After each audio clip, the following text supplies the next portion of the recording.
Hey YouTube, and welcome to a Let's Talk kind of a rant thing. There were some other thoughts I had that I was going to say earlier that I've forgotten about. Um, I will say though that I'm kind of sort of borrowing this bag from my mom. I might have it.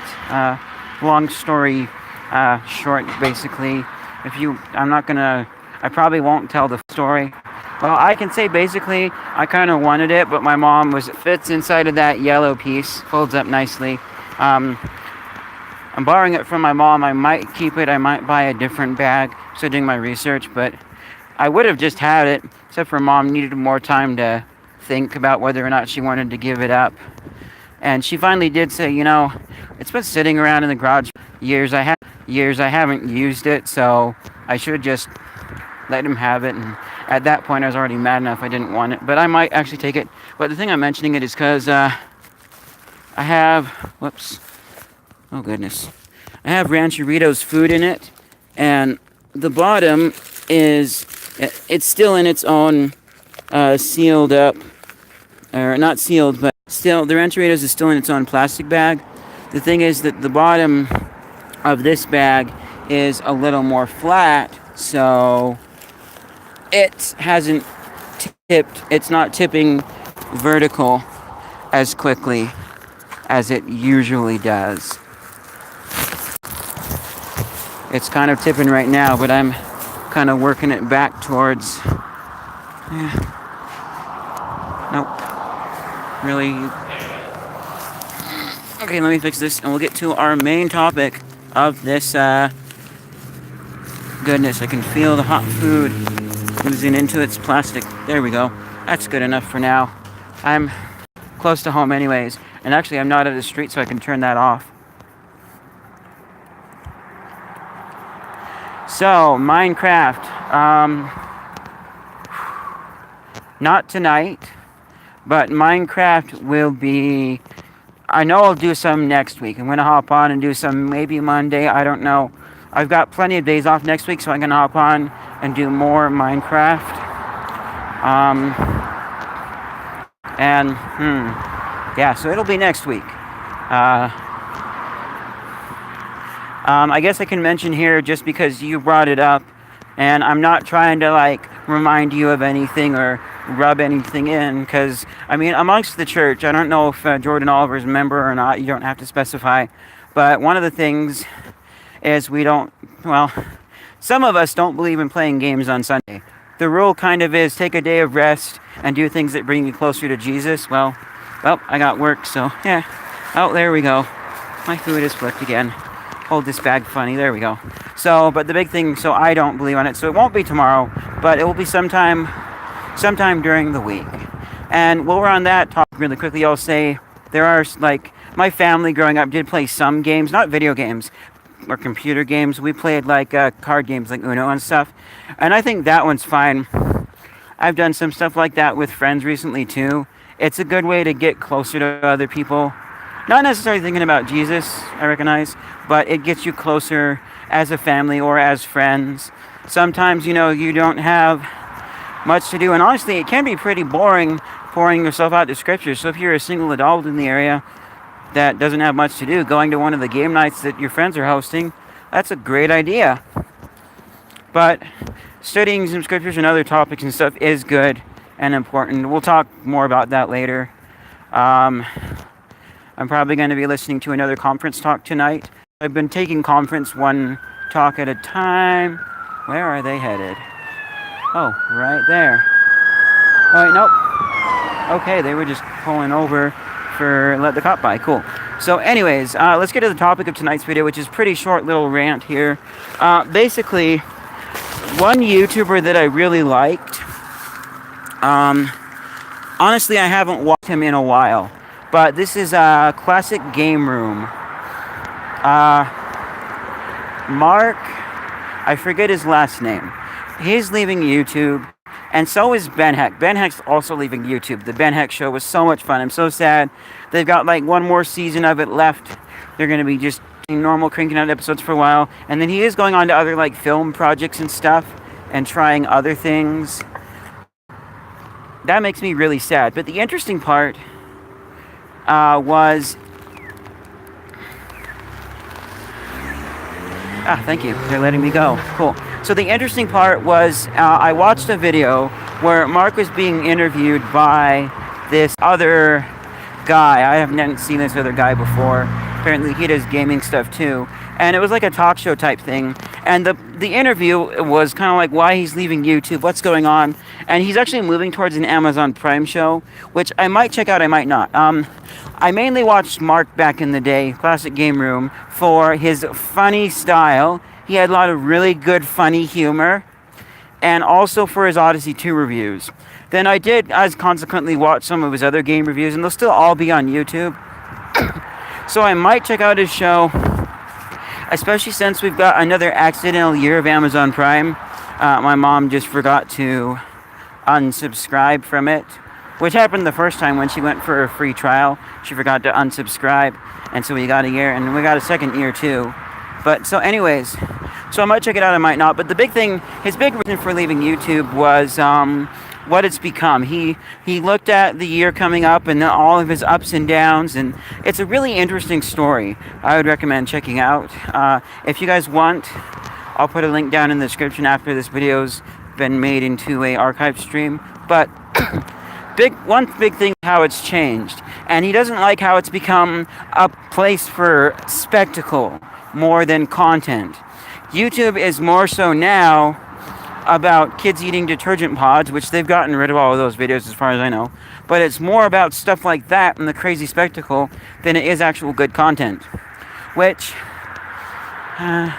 sadly I can see that. But I think part of it is just his area, and I hope that Mark can see and recognize this just a little bit, because there are still plenty of great sources of just content. I'd say myself, but I'm not that big.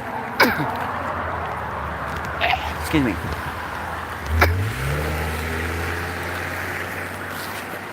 Excuse me.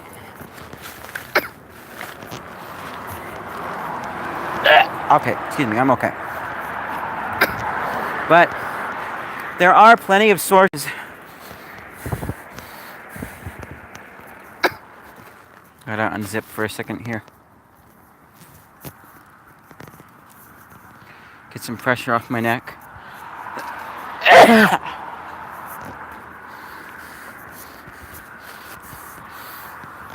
Gonna take my hood off.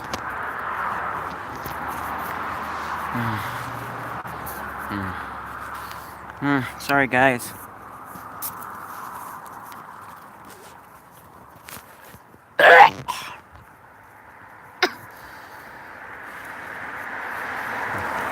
Here, I'm gonna quickly take it.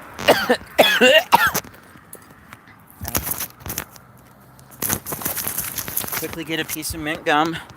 I have one, but it's several hours old. Once I get that, it should be okay. If anybody's watching this afterwards, this was live, so no editing here. Okay. Okay, I think I'm getting there. So part of it's just the change. So I would say there are still some places that I would say do quality content that aren't just about the spectacle. An example of which is like some of the tech channels like Marquez Brownlee, MKBHD, or well, who else is there? Like Captain Sparkles does some quality content. It's like gameplay type videos. Linus Tech Tips, or tech quality content. And that is content, not a spectacle. Like, honestly, you wouldn't call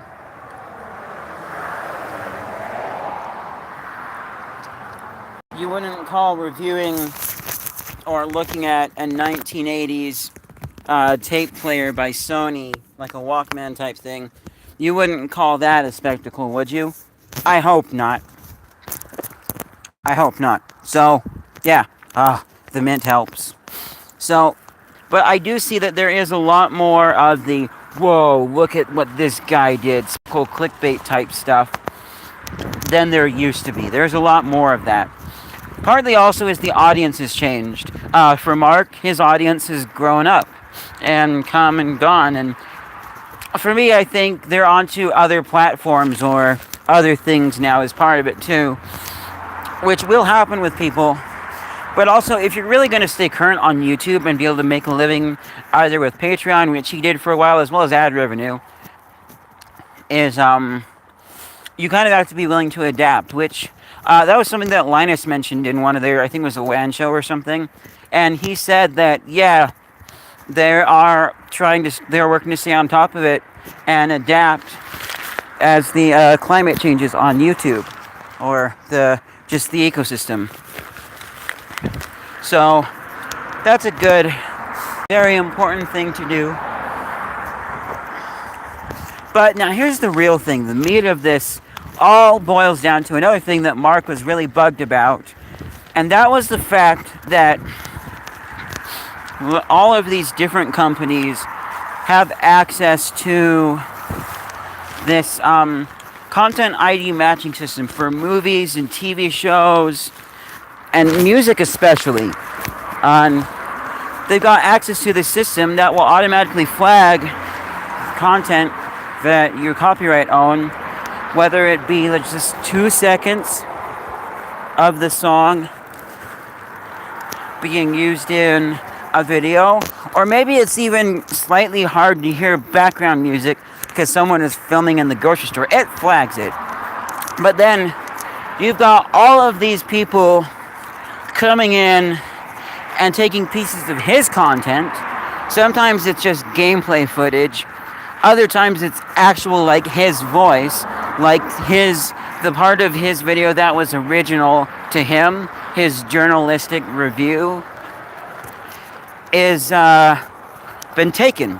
And he can flag it and say it's his, but he has to go through this crazy time code type system of saying, in this specific YouTube video, from this specific start time to this specific end time, that's my content.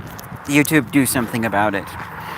And I don't know what options you have as far as that goes, because I know, like, the big companies and stuff, like, they can choose to monetize a video if they want to, make money off the ad revenue. They could do nothing but watch it and see how popular it gets. They could share the ad revenue with you. It's up to them.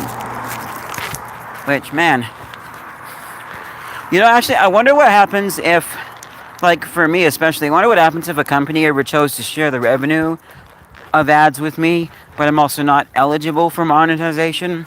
So I wonder what would happen. Or also I've wondered, what happens if you have a video that's not eligible for monetization because of the content and advertisers don't want that in front of their videos, but then you also have copyright content and the copyright holder chooses to monetize it? How does that work? But so the big thing is he has to go through this crazy process when these companies have it available to them. And a lot of his videos also ended up being flagged for a content ID match when they're not. And he says a lot of people taking his videos are top 10 videos, and that's not journalism and that's not fair use. So apparently, I think most places would say this, and according to him, fair use is mostly for journalistic stuff. Like, if I use footage of a game in order to review that game, and I'm giving my own commentary about it, and I'm talking about it, then it's journalism. Which I think I heard from a friend once that, like, gameplay videos are actually technically not legal, but a lot of companies allow them anyways because they like it and stuff like that. But so he's saying it's not. So for Mark's definition, journalism is when you give a little review of the item, the game. You say what the product is, you talk about it, you give your own words and your thoughts and opinions. And he's saying a lot of top 10s aren't journalism. I kind of question that one.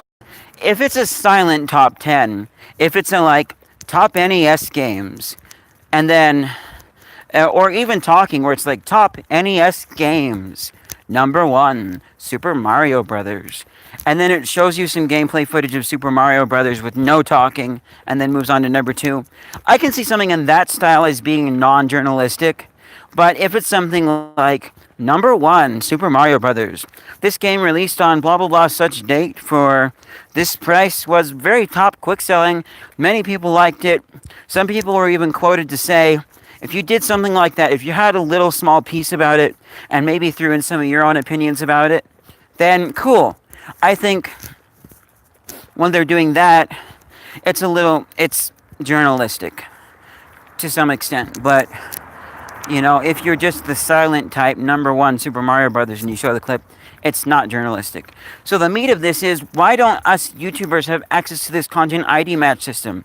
I mean, it actually got me curious. It's not likely, but has anybody out there stolen my